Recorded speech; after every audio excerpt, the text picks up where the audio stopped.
اور اس قدر جھوٹ بولتا ہے کہ اللہ کے ہاں اس کو کذاب لکھ لیا جاتا ہے.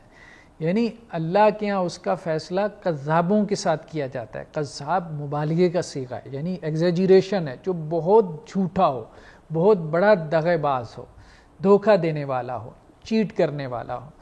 تو صدق یا سچائی کے حال کو اختیار کرنا بندہ مومن کے لیے بہت لازمی ہے. اور آپ صلی اللہ علیہ وسلم کے فرامین کی روشنی میں اگر ہم یہ دیکھنا چاہیں کہ سچا کسے کہتے ہیں، یا آپ صلی اللہ علیہ وسلم کی سیرت سے ہم یہ ڈیفائن کرنا چاہیں کہ سچا کسے کہتے ہیں، تو سچا وہ نہیں ہے کہ جس کے دوست، جس کے ریلیٹیو، جس کے پڑوسی، جس کے کولیگز اس کو سچا کہیں. یعنی یہ تو اسے سچا کہیں ہی کہیں. اصل سچا وہ ہے کہ جس کا دشمن اس کو سچا کہے. رسول اللہ صلی اللہ علیہ وسلم کی سیرت کا اگر ہم مطالعہ کریں، خاص طور پہ مکی جو زندگی ہے، اس میں ہم میں سے ہر شخص کے علم میں وہ واقعہ ہے کہ آپ صلی اللہ علیہ وسلم نے اپنی نبوت کے ابتدائی دنوں میں جب پہاڑی کی چوٹی کے اوپر چڑھ کے لوگوں کو پکارا اور ان کو دعوت اور اللہ کا میسج اور اللہ کا پیغام پہنچانے کے لیے جمع کیا، تو ایک طریقہ کار اختیار کیا اور اپنی قوم کے لوگوں سے جو کہ مشرک تھے، جو کہ آپ صلی اللہ علیہ وسلم کے دین کے دشمن تھے، جو کہ کافر تھے، ان سے پوچھا اگر میں تم سے یہ کہوں، اگر میں یہ دعویٰ کروں کہ اس پہاڑی کے دوسری طرف دشمن کا ایک لشکر ہے جو تم پہ حملہ آور ہونا چاہتا ہے، تو کیا تم میری بات مان لو گے؟ تو سب نے یک زبان ہو کے کہا کہ ہم مان لیں گے، کیونکہ ہم نے آپ کو کبھی جھوٹ بولتے نہیں دیکھا. تو رسول اللہ صلی اللہ علیہ وسلم اس سے پہلے نبوت کا اعلان کر چکے تھے. تو یہ آپ صلی اللہ علیہ وسلم کا سوسائٹی کے اندر یہ مقام اور مرتبہ تھا کہ آپ کو جھٹلانے کے باوجود، آپ کی نبوت اور رسالت کا انکار کرنے کے باوجود، آپ کے دشمن بھی اس بات کا اقرار کرتے تھے اور دل سے مانتے تھے کہ نبی کریم صلی اللہ علیہ وسلم کبھی جھوٹ نہیں بول سکتے. تو یہ گویا کہ رسول اللہ صلی اللہ علیہ وسلم کا ایک مقام تھا، سوسائٹی کے اندر یہ ایک پوزیشن تھی. تو یہی پوزیشن لے کے ہر بندہ مومن ایک سوسائٹی کے اندر کھڑا ہوتا ہے، اور وہ پوزیشن سچ کی پوزیشن ہے. یعنی سچا انسان وہ ہے کہ جسے اس کا دشمن بھی سچا سمجھتا ہو. تو یہ اس حال تک پہنچنا یہ ہر بندہ مومن کے لیے لازم ہے. اور سچ 3 قسم کا ہے، یا سچا ہونا 3 طرح سے ہے. ایک یہ ہے کہ میں اپنے پروردگار کے ساتھ سچا ہو جاؤں، دوسرا یہ ہے کہ مخلوق کے ساتھ سچا بن جاؤں، اور تیسرا یہ ہے کہ اپنے ساتھ سچا ہو جاؤں. رب کے ساتھ سچا ہونے کا مطلب یہ ہے کہ اپنے رب سے میں نے جو کمٹمنٹس کی ہیں میں ان کو پورا کروں. ایک کمٹمنٹ تو ہم میں سے ہر شخص نماز کے اندر کرتا ہے، ایاک نعبد و ایاک نستعین، اے پروردگار آپ ہی کی عبادت کریں گے، آپ ہی سے مدد مانگیں گے، کسی بھی چیز کی ضرورت پڑی تو آپ ہی کے پاس سب سے پہلے آئیں گے، آپ ہی سے سب سے پہلے دعا کریں گے، آپ ہی کو سب سے پہلے پکاریں گے. اگر کسی تکلیف اور آزمائش میں آ گئے تو سب سے پہلے اگر نظریں اٹھیں گی، سب سے پہلے اگر سوچ کے اندر کسی کا خیال آئے گا تو وہ آپ ہی کا خیال آئے گا. سب سے پہلے اگر کسی سے توقع اور امید وابستہ ہوگی کہ وہ ہمارا مسئلہ حل کرے گا تو وہ آپ ہی ہوں گے. تو یہ ہے اللہ کے ساتھ کمٹمنٹ جو ہم میں سے ہر شخص نماز کی ہر رکعت میں کرتا ہے. اور اسی طرح سے کوئی نظر مان لینا کہ اے پروردگار اگر میرا یہ کام ہو گیا، مجھے یہ فلاں فائدہ ہو گیا اس تجارت میں، اس بزنس میں، تو میں یہ کروں گا، یا اگر میری فلاں مشکل حل ہو گئی، فلاں آزمائش ٹل گئی تو میں اتنے روزے رکھ لوں گا یا اتنا صدقہ کر دوں گا. تو یہ تمام کمٹمنٹس کو وہ پورا کرنے والے ہیں. یعنی اللہ کے ساتھ اپنی کمٹمنٹس میں سچا بن جانا، اللہ کے ساتھ جو وعدے کیے ہیں ان وعدوں کو نبھا دینا، ان وعدوں کو پورا کر دینا. تو یہ ہے اپنے رب کے ساتھ سچا ہونا.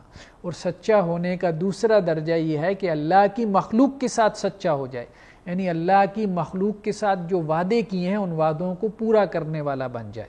جیسا کہ قرآن مجید نے بھی کہا وَأَوْفُوا بِالْعَهْدِ إِنَّ الْعَهْدَ كَانَ مَسْئُولًا.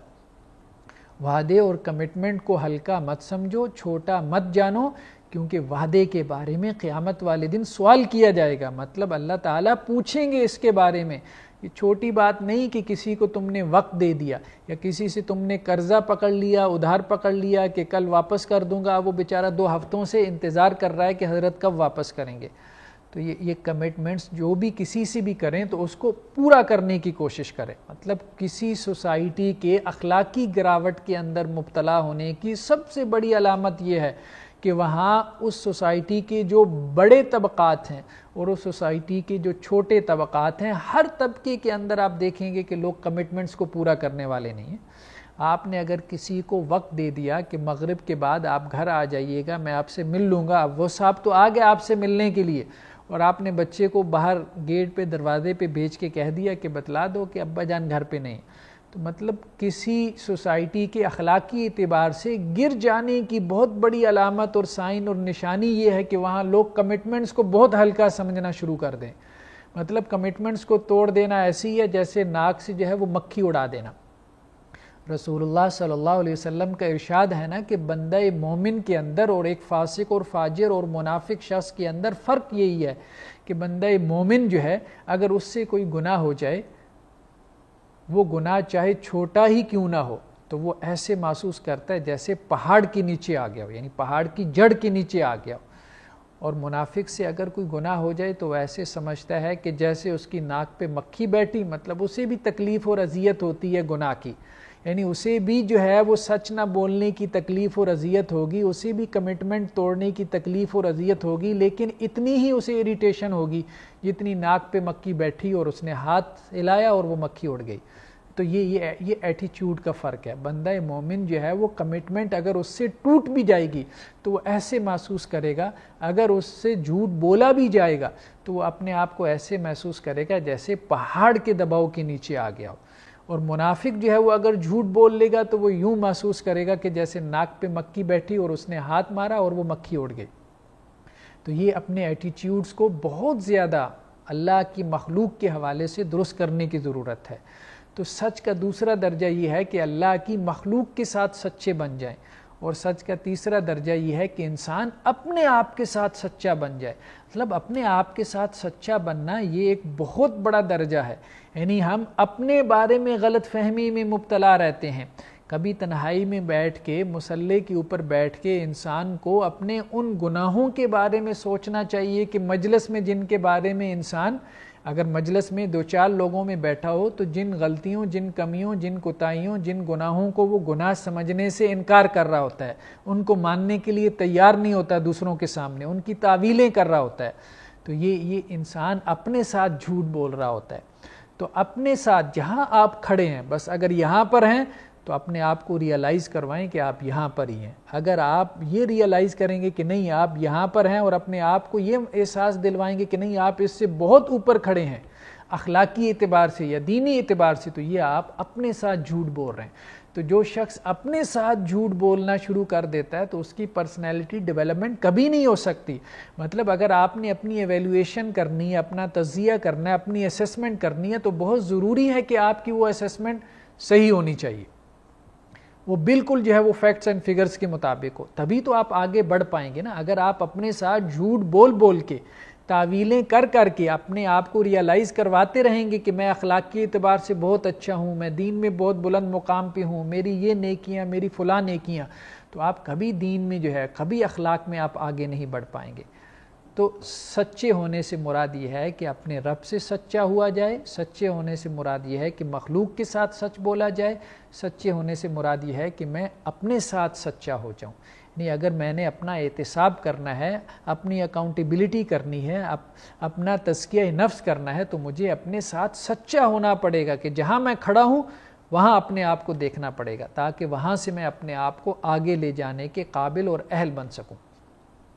اور پھر سچ سے مراد یہ ہے کہ انسان کی سوچ سچی ہو جائے. سچ سے مراد یہ ہے کہ انسان اپنے قول میں سچا ہو. سچ سے مراد یہ ہے کہ انسان اپنے عمل میں سچا ہو.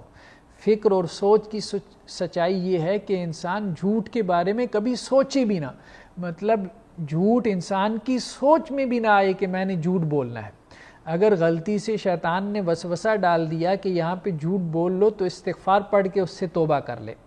اور قول کی سچائی کیا ہے؟ وہ تو معروف ہے کہ انسان اپنی باتوں میں سچا ہو، اس طرح سے سچا ہو کہ اس کے دشمن بھی اس کے بارے میں گواہی دیں کہ یہ جھوٹ نہیں بول سکتا. اور عمل کی سچائی کیا ہے؟ کہ انسان کا عمل اس کے قول کے مطابق ہو. انسان کا قول اس کے حال کے مطابق ہو، اس کا حال اس کے قول کے مطابق ہو، زبان سے جو کہہ رہا ہے وہی اس کا عمل بھی اس کی گواہی دے رہا ہو، اس کے وٹنس بن رہا ہو۔ یہ جب تک نہ ہو تو انسان نہ تو اپنی شخصیت کی تعمیر کر سکتا ہے، نہ دوسروں کو متاثر کر سکتا ہے۔ دوسرے تو کیا، اپنی اولاد کی شخصیت کی بھی تعمیر نہیں کر سکتا، اپنی اولاد کی بھی صحیح طرح سے تربیت نہیں کر سکتا۔ اگر ابا جان آدھا گھنٹہ اپنے بچے کو سچ کے اوپر لیکچر دیں گے یا جھوٹ کی برائی کے اوپر آدھا گھنٹہ گفتگو کریں گے، اور آدھے گھنٹے کے بعد بیل ہوتی ہے اور نیچے کوئی ابا جان سے ملاقات کے لیے آیا ہے، اور ابا جان بچے کو کہتے ہیں کہ جا کے کہہ دو کہ ابا جان گھر پہ نہیں ہے، تو وہ آدھے گھنٹے کا جو لیکچر تھا وہ بالکل ضائع چلا گیا۔ تو انسان کا عمل جب تک اس کے قول کی تصدیق نہ کرے تو نہ صرف وہ اپنی تربیت نہیں کر پاتا بلکہ وہ دوسروں کو بھی متاثر کرنے کی صلاحیت گنوا بیٹھتا ہے۔ تو یہ بہت ضروری ہے انسان اپنے عمل میں سچا بن جائے، اور جب انسان اپنے عمل میں سچا بن جاتا ہے تو یہ وہ شخص ہے کہ جسے ہم کہتے ہیں کہ یہ سچ اس کا حال بن گیا ہے۔ مطلب سچ جس کا حال بن جائے، یہ اس شخص کو کہتے ہیں کہ جو آپ کے سامنے آ جائے تو آپ کے ذہن میں یہ تصور آئے کہ سچا ہونے کا تصور واضح ہو گیا ہے۔ مطلب جو شخص آپ کے سامنے آئے اور اس کو دیکھ کے یوں لگے کہ سچا انسان میرے سامنے کھڑا ہو گیا ہے، تو یہ وہ شخص ہے کہ سچ اس کا حال بن گیا ہے۔ تو اس مقام پہ ہم نے پہنچنا ہے کہ جب ہمارے ملنے جلنے والے، ہمارے دوست احباب، ہمارے گھر والے ہم سے ملیں، ہم ان کے سامنے کھڑے ہوں تو ان کے ذہن میں ایک ہی بات، ایک ہی تصور ہمارے بارے میں واضح ہوتا رہے کہ یہ سچا انسان ہے، جو اپنے پروردگار کے ساتھ بھی سچا ہے، اپنے دین کے ساتھ بھی سچا ہے، جو لوگوں کے ساتھ بھی سچا ہے، جو اپنی ذات کے ساتھ بھی سچا ہے۔ تو جھوٹ صرف یہ نہیں ہے کہ آپ خلاف واقعہ بیان کرتے ہیں، یعنی ایک واقعہ نہیں ہوا اور آپ کہیں کہ ایسا ہوا ہے، صرف جھوٹ یہ نہیں ہے، بلکہ جھوٹ یہ ہے کہ آپ سچ کو چھپا لیں۔ یہ بھی جھوٹ کے اندر شامل ہے کہ آپ سچ کو چھپا لیں، سچ کے اوپر پردہ ڈال دیں۔ یعنی جھوٹ کی ایک صورت تو یہ ہے کہ آپ ایک کام نہیں ہوا اور کہیں کہ یہ ہوا ہے۔ ابھی روڈ پہ ایکسیڈنٹ نہیں ہوا اور آپ آ کے ابھی گھر میں داخل ہوئے اور بتاتے ہیں کہ باہر روڈ پہ ایکسیڈنٹ ہو گیا، ایک تو یہ ہے۔ اور ایک یہ ہے کہ آپ سچ بات کو چھپا لیں، سچ کو اگلیں نہ، سچ کو بیان نہ کریں۔ جیسے کافر کا جھوٹ کیا ہے کہ وہ حق بات کو چھپا لیتا ہے، وہ حق کی گواہی کو چھپا لیتا ہے، وہ حق کی گواہی جو اس کا دل دے رہا ہوتا ہے اللہ کے بارے میں، اللہ کے نبی اور رسول کے بارے میں۔ تو بس یہ حق بات یا حق گواہی کو چھپا لینا یہ بھی جھوٹ کے اندر شامل ہے۔ یعنی ایک شخص جو ہے وہ چاہے آپ کے مسلک سے نہیں ہے، آپ کا رشتہ دار نہیں ہے، بھلے آپ کا دشمن ہے، لیکن اس کی بات آپ کے دل کو جا کے لگ رہی ہے، اب آپ اس کی بات کو چھپا لیں، اس کی تصدیق نہ کریں، اس کو سرٹیفائی نہ کریں کہ یہ ٹھیک کہہ رہا ہے، تو یہ بھی جھوٹ کے اندر شامل ہے۔ اس جھوٹ سے بھی بچنے کی ضرورت ہے، پھر انسان سچ کے حقیقی مقام پہ فائز ہوتا ہے۔ جسے رسول اللہ صلی اللہ علیہ وسلم نے فرمایا کہ اللہ کے ہاں وہ صدیق لکھ لیا جاتا ہے، اور اللہ کے رسول صلی اللہ علیہ وسلم نے سچ کے اوپر جو بشارتیں دی ہیں ان بشارتوں میں سے ایک بڑی بشارت جنت کی بھی بشارت ہے۔ جیسا کہ آپ صلی اللہ علیہ وسلم کی ایک حدیث کے الفاظ ہیں کہ اس شخص کو میں ضمانت دیتا ہوں، گارنٹی دیتا ہوں کہ اللہ سے جنت کے وسط میں، اس کے درمیان میں گھر لے کے دوں گا جو جھوٹ کو چھوڑ دے۔ لمن ترک الکذب وان کان مازحا، چاہے وہ ہنسی کے اندر ہو، چاہے وہ مزاح میں جھوٹ بولنا ہو، اس کو چھوڑ دے۔ یعنی ہر حال میں جھوٹ کو چھوڑ دینا یہ ہمارے دین کا مطالبہ ہے۔ مزاح کے اندر، مذاق میں بھی جھوٹ نہ بولنا یہ بہت بڑا مقام اور مرتبہ ہے۔ بعض سچویشنز ایسی ہوتی ہیں، بعض کنڈیشنز ایسی ہوتی ہیں کہ جن میں انسان جھوٹ بولنے کو بہت ہلکا سمجھتا ہے یا سچ بولنے سے زیادہ کنسرن نہیں رکھتا، تو ان سچویشن میں بھی حکم دے دیا گیا کہ ان میں بھی جھوٹ مت بولو اور سچے بن کے دکھا دو۔ تو جھوٹ صرف بدی کے احوال میں نہیں ہوتا، جھوٹ نیکی کے احوال میں بھی ہوتا ہے۔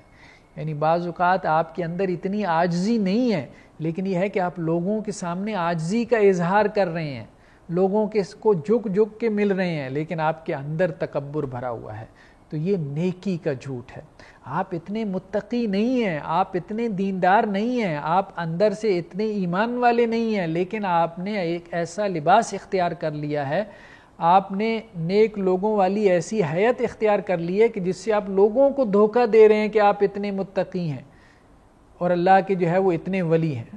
تو یہ جھوٹ جو ہے انسان چاہے اپنے عمل سے بولے چاہے نیکی کے احوال کے ذریعے سے اپنے اوپر جھوٹ طاری کر لے، تو اس جھوٹ سے بھی بچنا چاہیے۔ اور ہماری سوسائٹی میں جن جھوٹوں کو معمولی سمجھا جاتا ہے کہ کبھی کسی ریلیٹیو رشتہ دار یا دوست یا پڑوسی کے ہاں گئے اور اس نے کھانے پینے کے لیے پوچھ لیا تو اب تکلفاً کہہ دیا کہ نہیں میرا کھانے کو دل نہیں ہے۔ مطلب اس جھوٹ سے بھی بچنے کی ضرورت ہے۔ اگر کھانے کو دل کر رہا ہے تو کہہ دیں کہ بھئی کھانے کے لیے کچھ لے آئیں۔ رسول اللہ صلی اللہ علیہ وسلم کا کہنے کا مقصد یہ ہے کہ مزاح میں بھی جھوٹ چھوڑ دے، یعنی ایسی جگہوں پہ جہاں عام طور پہ لوگ عرفاً یا رواج کی تحت جھوٹ بول رہتے ہیں تو ان مقامات میں بھی جھوٹ بولنے سے اجتناب کرے، جو اس کی کیفیت ہے دل کی بس وہ بیان کر دے۔ سچا آدمی وہی ہے نا کہ جیسا ہوں بس ویسا ہوں، مطلب ایسی عاجزی اور انکساری کرنے کی بھی ضرورت نہیں ہے۔ اگر آپ عالم دین ہیں تو ایسی عاجزی انکساری کرنے کی کیا ضرورت ہے؟ میں تو چھوٹا سا طالب علم ہوں، ایسی عاجزی انکساری کرنے کی ضرورت نہیں ہے، اور نہ ہی ایسا مبالغہ کرنے کی ضرورت ہے کہ میں تو بہت بڑا علامہ ہوں، میں تو شیخ الاسلام ہوں۔ بس جو ہیں وہ بیان کر دیں، بس عالم دین ہوں، بس اتنا کافی ہے، صحیح کیفیت کو بیان کرتے ہیں۔ اگر آپ بیمار ہیں تو کسی ایسی عاجزی کی ضرورت نہیں ہے کہ اللہ کا بڑا شکر ہے، بس بیان کر دیں کہ بس میں بیمار ہوں۔ اگر صحت مند ہیں تو بیان کر دیں کہ آپ صحت کی حالت میں ہیں۔ تو بس یہ سچ کا حال ہے، اس حال کو اختیار کر لینا بہت ضروری ہے پرسنالٹی ڈیولپمنٹ کے لیے، اور جھوٹ سے اجتناب کرنا بہت ضروری ہے کہ جھوٹ ایمان کے ساتھ جمع نہیں ہو سکتا۔ اللہ سے دعا ہے کہ اللہ تعالی ہمیں سچا بننے کی توفیق عطا فرمائے۔ وآخر دعوانا الحمدللہ رب العالمین۔ پیغام ٹی وی